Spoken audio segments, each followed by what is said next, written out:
Hola, buenos días.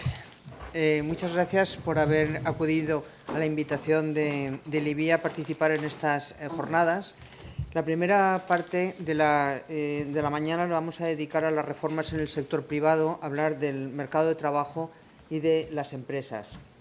Para ello contamos con los tres ponentes que son bien conocidos por todos ustedes, dos valencianos, y querría darle las gracias especialmente al profesor Salas por haber venido también desde Zaragoza. El primer ponente va a ser Javier Andrés. Javier Andrés es, bueno, no hace falta que lo presente, pero resumiendo, es catedrático de Fundamentos del Análisis Económico y profesor visitante de la Universidad de Glasgow.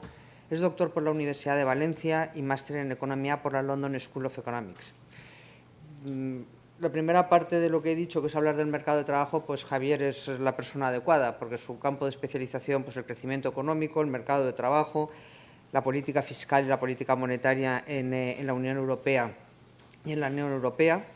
Es director, ha sido miembro de diversas revistas, es director en la actualidad de Moneda y Crédito y viene organizando el simposio de la revista desde el año 98. De su currículum, en estos momentos, lo que me gustaría destacar es que ha participado como promotor en las propuestas recogidas en los documentos Propuesta para la reactivación laboral en España, por un mercado de la vivienda que funcione, una propuesta de reforma estructural y 9 propuestas para la reforma de la negociación colectiva. Ha impartido numerosos cursos y seminarios, es muy conocido por dos cosas, que uno al final termina siendo conocido por las cosas más exóticas, por participar en el blog de FDA, de Nada es Gratis, pero sobre todo como comentarista en la SER. Eso es lo que más le distingue. Bien, Javier, tienes 25 minutos. Bueno, gracias, Mati, por la...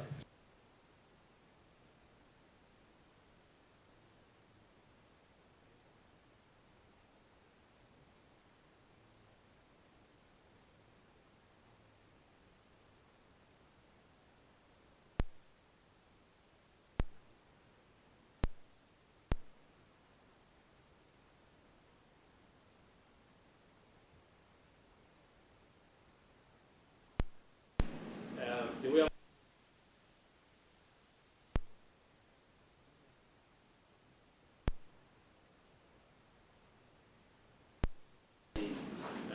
hemos conseguido todo el impacto que seguramente hubiéramos querido tener en las centrales artificiales para lograr que estas más aplicasen como las proponíamos algunos. Yo lo que voy a centrarme más es en casi un poco en la necesidad de esas reformas y para qué las queremos. Es como un paso atrás, más que describir, insisto, el detalle de qué tipo de contrato, qué tipo de negociación colectiva, qué tipo de mecanismos de formación del mercado de trabajo. Y voy a dar presentar mi presentación de este esquema, hablaré un poco de los beneficios asociados al euro. Me fijaré sobre todo en los beneficios de cuenta corriente y competitividad, más que los fiscales, porque los fiscales uno va a leer el periódico y ya no hace falta, digamos, enterarse mucho más. Hablaré brevemente del pacto del euro, básicamente como una gran oportunidad. Como una gran oportunidad para la economía española. A ver, ahora sí. Como una gran oportunidad para la economía española en la coyuntura actual. Y de las estrategias de salida mencionaré 3 cosas que son un poco visiones particulares, es decir, algunas las fundamentaré mejor, otras seguramente peor, pero son producto de darle bastantes vueltas a lo que creo que nos preocupa ahora a todos, ¿no? Porque, en fin, todos hablamos aquí qué habría que hacer para salir de la crisis, todos oímos muchas cosas, todos sabemos lo difícil que es esto, y de en esas tres líneas yo quiero simplemente aportar una reflexión un poco personal sobre algunas cosas que a lo mejor no se tienen en cuenta tan a menudo. Una es, sabemos que lo del modelo de crecimiento, ¿qué tenemos que hacer? ¿Producir otras cosas en el futuro o producir mejor las que hacemos? Yo creo que es esto último, la idea esta de que vamos a salir de la crisis produciendo chips de alta tecnología, alto valor añadido, me parece un poco muy lejana, digamos, de nuestras posibilidades. Yo creo que, sin embargo, es mucho más importante hacer mejor lo que hacemos. ¿Cómo financiar la inversión necesaria para esa reconversión?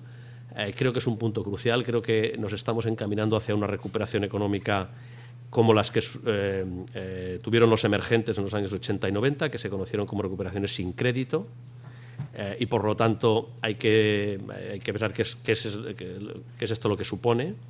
Y luego, cómo maximizamos el empleo asociado a esos cambios.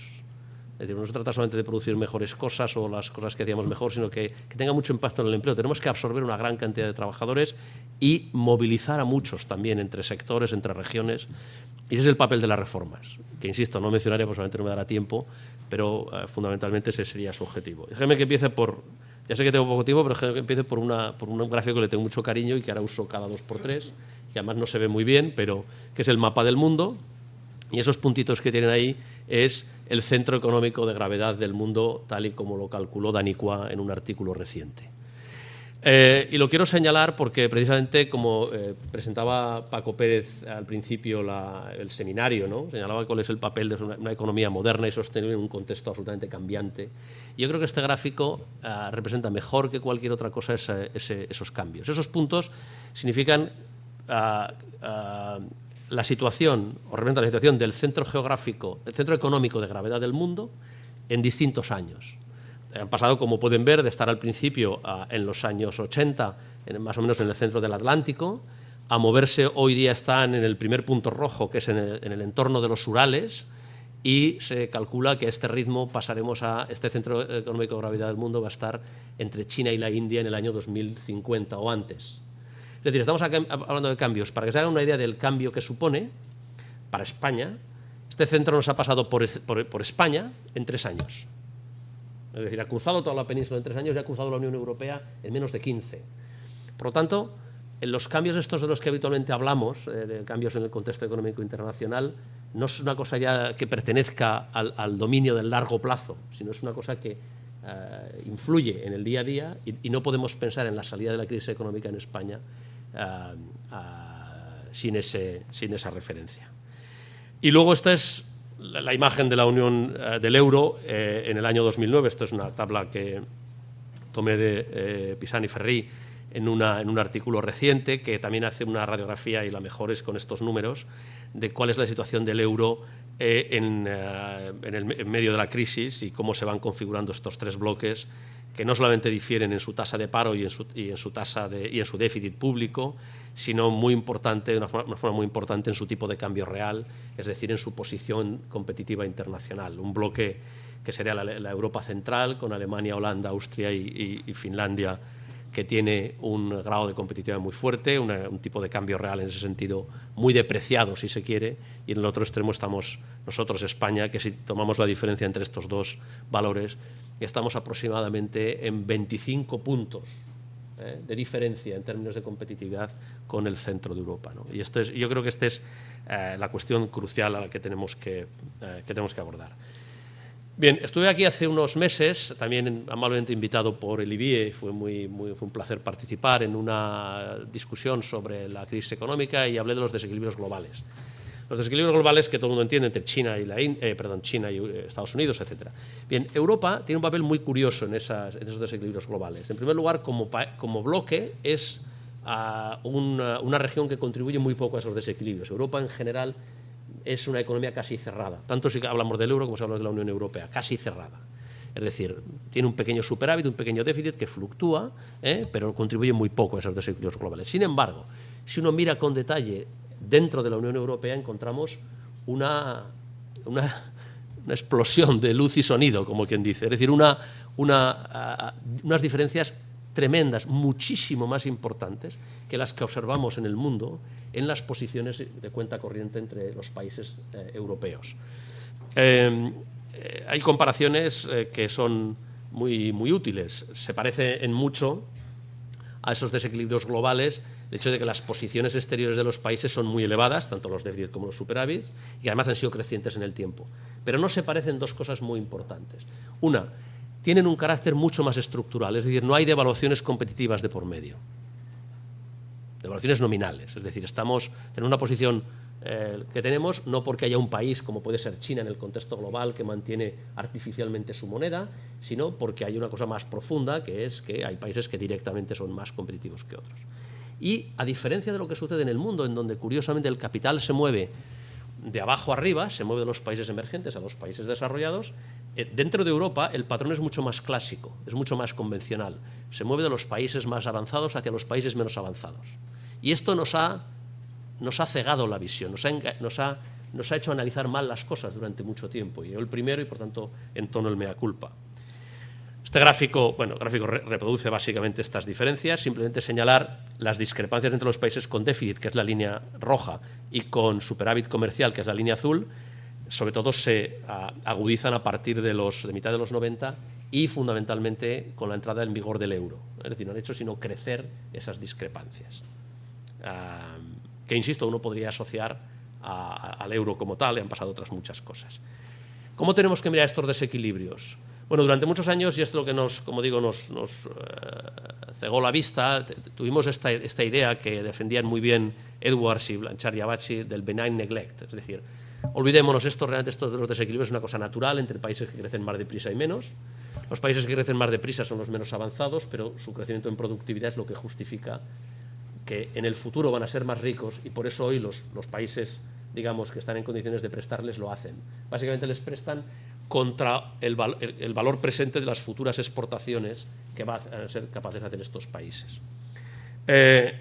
Y además, eso va a provocar una inversión en bienes comerciables que va a favorecer el desarrollo de estos países. Bien, los déficits de la Unión Monetaria en Europa no tienen nada que ver con esto, no han tenido nada que ver. En primer lugar, han sido mayores y más persistentes que los que hubo en los emergentes en los años 80 y 90, que hasta ahora era el paradigma de las situaciones de insostenibilidad de cuenta corriente. Es decir, estos países, si bien este gráfico no se ve muy bien, este gráfico arriba a la derecha son las cuentas corrientes en la Unión Económica y Monetaria y abajo en los emergentes apenas Chile se acercó en promedios quinquenales a un déficit por cuenta corriente del 10%, no llegó, y durante un periodo y automáticamente revertió. Y otros países como Singapur también tuvo una situación parecida, pero que luego se revirtió más rápidamente, pero siempre en torno al 5%. Vemos arriba las barritas en rojo, que es la fecha más reciente, como son muy altas, digamos, en los países con superávit y cada vez más bajas, más negativas en los países con déficit, porque en Grecia, Irlanda, Italia, Portugal y España estos déficits no han hecho sino crecer y situarse en el entorno del 10%. Pero son mucho más elevados y muy persistentes. Y lo que es más grave, los países con déficit no han mostrado ningún signo de convergencia en productividad, o muy poco, quizás con la excepción de Grecia. Quizás con la excepción de Grecia y de Irlanda en la primera parte del euro. Además, estos no han estado asociados fundamentalmente a un crecimiento de la inversión, sino sobre todo a una caída del ahorro en los países receptores. Y cuando ha habido un crecimiento de la inversión se ha dedicado fundamentalmente a bienes no comerciables, en particular vivienda. Y una cosa que a veces pasa desapercibida, pero que es la receta para las crisis, y es que, a diferencia de lo que pasa con los desequilibrios globales, en donde los movimientos de capital son fundamentalmente Estados Unidos exporta capital en forma de cartera, inversión directa e inversión en empresas en el resto del mundo. Se dice Estados Unidos es el gran asegurador del mundo, es decir, absorbe el riesgo del mundo porque invierte en actividades arriesgadas. Sin embargo, importa capital en forma de bonos corporativos y, sobre todo, bonos de agencias semipúblicas y deuda pública. Es decir, este es un poco el patrón. Las transferencias bancarias tienen poco que ver. En Europa, sin embargo, los grandes movimientos de capital asociados a las diferencias de cuentas corrientes se han canalizado a través de titulizaciones, bonos bancarios, etcétera, es decir, a través del sistema bancario. Eso da lugar a una concentración en el propio canal de transmisión que genera riesgos muy graves de sudden stops, es decir, lo que sufrieron los emergentes en los años 80 y 90. Esta es la gran cosa, digamos, que hemos dejado de lado.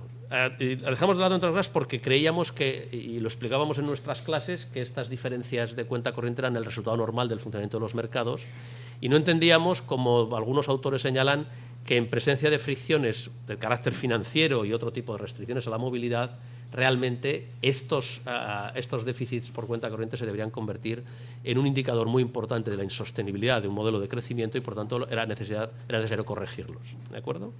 Para no sufrir lo que sufrieron los emergentes, como tienen aquí, un sudden stop. Este gráfico es la evolución de la economía de un conjunto de China, la India, etcétera, Rusia, países emergentes desde los años 80, la línea azul es la tasa de crecimiento, ven economías con una tasa de crecimiento en torno al 6% durante mucho tiempo, y la línea roja es su posición de cuenta corriente, es decir, una posición deficitaria. ¿Hasta cuándo? Hasta que la crisis del tequila y de los bonos rusos, etcétera, a finales de los 90, generan un parón de las fuentes de financiación para estos países con fuertes déficits presupuestarios exteriores, y automáticamente estos países se reconvierten. Esto es un poco lo que llamaba Guillermo Calvo, ¿no? El milagro del ave fénix, ¿no? Es decir, se renacen de sus propias cenizas y lo hacen muy rápidamente. Fíjense que la tasa de crecimiento en azul cae en el año 96, 97, 98 y prácticamente en 2 años ha vuelto a recuperar el mismo nivel que tenía antes. Este es el mejor de los escenarios al que nosotros podemos aspirar, pero no se recuperan solo a base de repetir los errores del pasado, porque su cuenta corriente pasa de ser estructuralmente deficitaria a pasar a ser superavitaria. Yo creo que esta es un poco la senda en la que nosotros nos tenemos que fijar. Yo hace mucho tiempo que voy defendiendo que antes los emergentes miraban a los países desarrollados para ver cuál iba a ser su futuro. Ahora algunos países europeos tenemos que mirar a los emergentes para ver realmente cuál va a ser, no sé si nuestro futuro, pero sí desde luego la forma de salida de la crisis. Bien, hablaré muy poco de la política. Esto es un poco para poner el marco de los desequilibrios de cuenta corriente. El otro gran desequilibrio es fiscal. No me entretendré en él mucho. Simplemente quiero señalar 2 cosas. Uno primero es que el problema fiscal en Europa es claramente de crecimiento más que de nivel de deuda. Esto es sobradamente conocido. Y sí quiero, sin embargo, señalar que hay una cosa que tradicionalmente no nos había preocupado y ahora hay cada vez más personas pensando en estos temas y tratando de calcular cuál es el límite fiscal que las sociedades desarrolladas pueden asumir. Entendiendo por tal aquel límite a partir del cual en un país emergente habría un default y en un país desarrollado seguramente, bueno, antes pensábamos no lo habría, ahora es posible que lo haya, pero sobre todo puede haber una renuncia por parte de los estados a los compromisos adquiridos. Es decir, directamente a eliminar o reducir drásticamente muchos de sus programas, en muchos casos dedicados a hacer más productiva la economía o a hacerla más justa, más equitativa, ¿no? Bien, los cálculos que tenemos de esos límites fiscales nos dicen que nos estamos acercando. Realmente estos límites son subjetivos. Hay algunos resultados que indican que obviamente uno de los mejores predictores de las primas de riesgo es precisamente la probabilidad de que topemos con un determinado límite fiscal, y desde luego es muy diferente entre países. Solamente decir que si llegamos a tal límite, si lo topamos, en primer lugar los propios países se ven incapacitados de hacer sus políticas económicas, pero es muy importante, el propio Banco Central, en este caso el Banco Central Europeo, se vería incapacitado para aplicar políticas de control de la inflación. Es decir, el Banco Central en una situación de topar con el límite fiscal, es una cosa un poco técnica en la que no entraré, básicamente pierde el control de la inflación. Pierde el control de la inflación. Es decir, la inflación pasa a ser un fenómeno fiscal y por lo tanto no se puede controlar por los mecanismos tradicionales. Bien, y la política fiscal solamente quiero decir esto, y la segunda cosa es ¿qué pasa con las consolidaciones? Se está discutiendo mucho si debemos o no consolidar.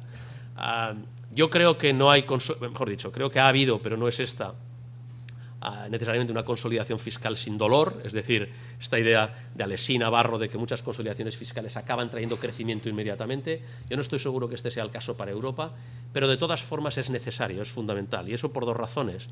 Una, porque cuando en Europa se han acometido consolidaciones fiscales de la magnitud de la que ahora se habla, para nosotros se han tardado varios años en conseguir, en un promedio de 5 años, y lo que es más importante, durante ese periodo la deuda pública no ha hecho sino crecer. En el caso de Bélgica creció en un 50%, hasta que es decir, claro, sin la consolidación fiscal la deuda hubiera sido directamente explosiva.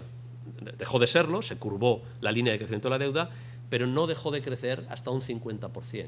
Por tanto, si no acometemos ahora las consolidaciones fiscales, la deuda puede ser explosiva. Si las acometemos, crecerá sin duda, pero seremos capaces de frenarla. Bien, esto me lleva a un poco el gobierno económico del euro y las reformas. Yo creo que todos ustedes conocen ya lo que es el pacto del euro. Si entran en Google verán que hay varios millones, solamente en castellano, varios millones de entradas con el pacto del euro. Y de esos varios millones, la gran mayoría de las 5 o 6 primeras páginas, que es lo que pude mirar, no más, lógicamente, son pues de blogs como Attack o como economía del caos.com, etcétera. Son siempre muy catastrofistas. El pacto del euro es la muerte de, digamos, de Europa y del... Bien, yo insisto que no voy a describirlo porque creo que todos lo estaremos informados sobre ello. Yo veo, sin embargo, el pacto del euro como la gran oportunidad para la economía española, que fue una de las grandes beneficiadas en ciertos aspectos del euro para realmente remontar sobre nuestra propia situación. Y es una de las grandes beneficiadas porque partimos quizá de una situación fiscal un poco mejor que otros países, y tenemos otros tipos de problemas que sí se nos pueden arreglar gracias a las reformas que nos van a imponer desde Europa.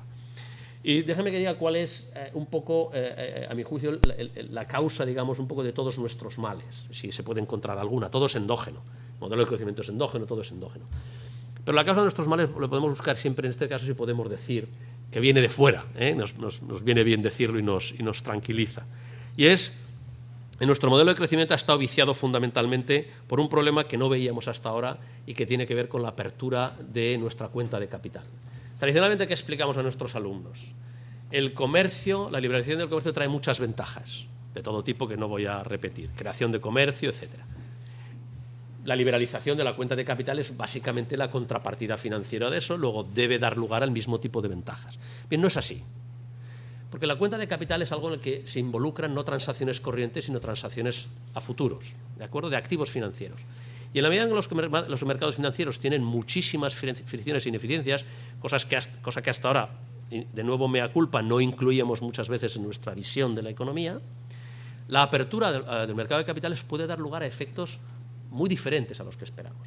Hay un trabajo que yo he, digamos, pirateado aquí para simular con un modelito, básicamente este gráfico, de Aoki, Benigno y Kiyotaki, donde estudian cómo se ve afectada la posición real de un país, en términos de crecimiento del PIB y productividad total de los factores, cuando la economía se abre al exterior. Y encuentran que, lejos de esa apertura al exterior generar inequívocamente un crecimiento de la productividad y del PIB, puede acabar generando una caída si la economía que se abre tiene un mercado de capitales menos perfecto, menos desarrollado que las economías con las que se integra. Pero si nos integramos en economías si la economía que se integra es una economía con un mercado financiero relativamente desarrollado, no tendría que pasar. Y tendría que pasar lo que aparece en este gráfico. Y es que, conforme nos movemos en el eje de la derecha, que es conforme nos integramos en un mercado con respecto al cual tenemos más diferencias a favor, nuestra productividad total de los factores y nuestro PIB debería aumentar. Esta es la teoría un poco... Es cierto que esto no tendría que ser el caso, pero para países desarrollados este debería ser el caso. Sin embargo, hay otra visión. Estoy trabajando hablando de valencianos y con Pablo Burriel, que muchos conocéis, que ha sido alumno nuestro, y otro compañero, Ángel Gavilán, en el Banco de España.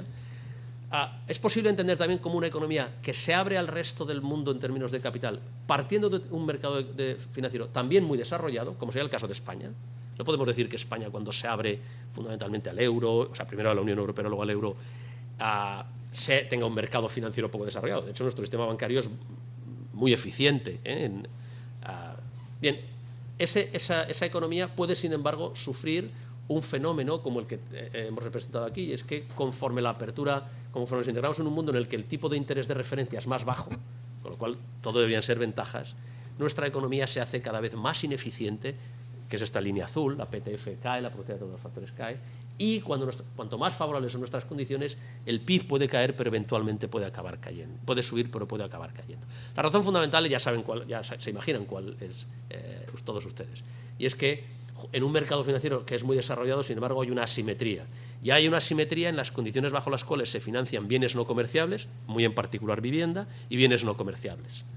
Este aluvión de capitales, en este modelo, lo que genera es, a diferencia de lo que veíamos en el caso anterior, una ventaja comparativa de aquellas actividades que son fundamentalmente más pignorables, que son capaces de generar más activos, que es básicamente la vivienda y activos no comerciales, y bienes no comerciables. Esto lo que provoca es una desviación de la actividad económica hacia esos países que desde el minuto 1 tiene un efecto negativo sobre la PTF, sobre la productividad, y puede acabar teniendo, bajo ciertas condiciones, incluso un efecto negativo sobre el PIB.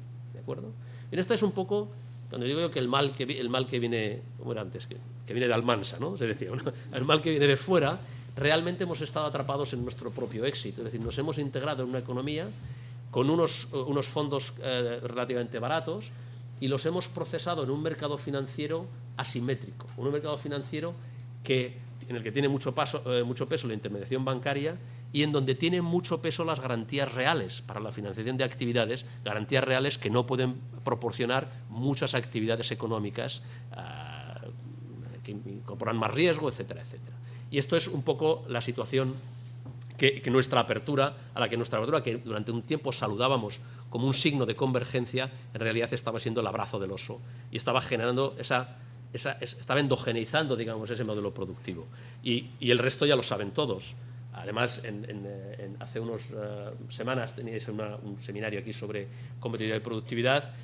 Paco Pérez presentaba en una ponencia los efectos sobre los sectores y las regiones en términos de productividad y ya sabemos cuáles son. La productividad total de los factores cae, pero no solamente cae a nivel agregado, cae en muchos sectores y en muchas regiones españolas. Es decir, es un problema fundamental, es estructural, no es un problema solamente del sector de la vivienda, sino es un problema que afecta a la mayoría de los sectores. Perdemos competitividad, este es el gráfico que mejor lo demuestra, la línea roja estos son los costes laborales unitarios y el coste laboral unitario de la economía española es el rojo, quitando el caso de Italia dentro de la Unión Monetaria es el que más crece. Para que se hagan una idea de la magnitud, estamos hablando estos son índices, por lo tanto los niveles no reflejan mucho, simplemente el crecimiento. En el año 90, nuestro índice de competitividad era aproximadamente, el coste unitario estaba en 80 y el de Alemania en 95. Y ya entonces éramos deficitarios. Desde entonces nuestro índice ha llegado a 120, es decir, ha crecido aproximadamente en un 50%. Mientras que el de Alemania está aproximadamente donde estaba. Bien, con respecto a Francia, respecto a otros países del área del euro, la situación es similar, aunque no tan dramática. Luego, la pérdida de competitividad es muy sustancial. El ajuste de la economía española ya es conocido, muy básicamente es un ajuste que ha tenido lugar con muy poca respuesta del mercado de trabajo. Este es un gráfico que compara el Reino Unido con España y muestra cómo a comportamientos muy similares en el output, incluso mucho peor en el caso del Reino Unido. Se ha dicho muchas veces, el Reino Unido lo ha hecho mejor porque ha podido devaluar. No, el Reino Unido lo ha hecho mejor porque básicamente ha facilitado un ajuste de los salarios muy importante, que es esta línea, la línea verde, que ven en el gráfico de derecha, que es el Reino Unido, que cae con la crisis al final del periodo, mientras que en España, en los 2 años en los que estábamos destruyendo casi 2 millones de puestos de trabajo, el crecimiento salarial era cercano al 2,5%, y como ha demostrado un colega nuestro, de todos, Florentino Felgueroso, recientemente, en un artículo del que dio nota en Nada es Gratis, un artículo más general, no es efecto composición, o no es solo efecto composición, no es solamente que se despide a los trabajadores con salarios más bajos y por lo tanto en promedio queda el salario ha crecido, sino que en los nuevos contratos, en los contratos que se negocian en cada momento, también hay un aumento sustancial parecido del coste salarial. Luego, España necesita una devaluación real, esto supongo que es conocido. ¿De dónde tiene que provenir nuestro impulso al crecimiento? No es de la demanda interna, o del volumen de la demanda interna. El shock que tuvimos de tipo de interés supongo que no volverá. No puede ser en la demanda externa vía manipulación de los precios relativos, o bien manipulación nominal, porque no podemos, ni manipulación vía proteccionismo, porque tampoco podemos, aunque de una manera un poco más sutil, y tiene que ser fundamentalmente a través de una devaluación real en el sentido de variación de nuestros precios relativos. Y déjenme que diga una cosa, que con esto casi voy a terminar, que a lo mejor es un poco más, no sé si es más polémica, no lo sé, que es, yo tradicionalmente si hubiera hablado de esto hace unos años y me hubieran dicho, ¿por qué perdemos competitividad? Bueno, porque la suma de nuestros salarios más nuestros márgenes menos nuestra productividad es muy desfavorable, tenemos que actuar en todos los frentes para que la respuesta sea equitativa, tenemos que moderar nuestros salarios, tenemos que moderar nuestros márgenes y aumentar nuestra productividad. Hoy, y para la salida de la crisis, tengo una visión diferente. Creo que la salida de la crisis se tiene que apoyar ciertamente en un momento en la productividad, pero no va a llegar de la noche a la mañana. Creo que es muy importante, y por eso las reformas de las que no voy a hablar, pero creo que tienen que estar muy orientadas a moderar el crecimiento salarial durante los próximos años. Y sin embargo creo que a los márgenes durante un tiempo ni tocarlos, por decirlo de alguna manera. Supongo que si estuviera aquí Jean Roussel estaría encantado de lo que estoy diciendo. Espero que me mande un jamón por Navidades. Y fundamentalmente porque creo, y con esto termino, encaramos una recuperación sin crédito. Es decir, una recuperación en la que el crédito bancario va a tardar mucho tiempo en recuperarse. Lo encaramos porque lo estamos viendo y además porque tenemos el precedente más inmediato en los últimos años. Estos son gráficos que había traído sobre el peso relativo del mercado de capitales y la intermediación bancaria en España y en un país como Alemania, en donde la intermediación bancaria también es muy importante. Si lo comparamos con el Reino Unido o con Francia, la diferencia es mucho mayor, para que vean. En el caso de la izquierda, lo verde es, digamos, el crecimiento del crédito bancario, y en los últimos años, lógicamente, es negativo, y lo amarillo, que es lo que se ha mantenido, es la intermediación a través del mercado de capitales, pero este es muy raquítico en comparación con otros países. Bien, ¿y qué ha pasado, sin embargo, en las últimas recesiones? ¿Por qué digo que afrontamos una recuperación sin crédito? Ha pasado básicamente que de las 4 fuentes de financiación, o de las 3 fuentes de financiación, que es la financiación vía recursos propios, esta se ha mantenido básicamente estable en la crisis del 93, antes de la crisis, durante y después. Con datos de la CNMV se observa cómo la contribución de esta financiación es básicamente estable. La financiación del crédito comercial a proveedores tiene una caída muy importante en el momento más álgido de la crisis, pero se recupera también muy rápidamente. Básicamente las empresas que lo hacen mejor pueden prestar a las que lo hacen peor. El crédito bancario a corto plazo tardó 5 o 6 años en recuperar niveles anteriores a la crisis, y recordemos que en el 93 no teníamos una crisis financiera, digamos, a todo trapo, y el crédito bancario a largo plazo tardó más de 10 años en recuperar niveles similares. Esta está siendo un poco diferente, insisto, siempre con datos de la CNMV. El crédito a largo plazo está cayendo menos, seguramente porque tiene que ver que está enganchado en algunos casos con algunas promociones que no querría estar enganchado. Pero es la única diferencia. Todo lo demás es que afrontamos una salida de la crisis en la que, insisto, los márgenes comerciales, los beneficios empresariales y la reinversión de los mismos van a ser cruciales.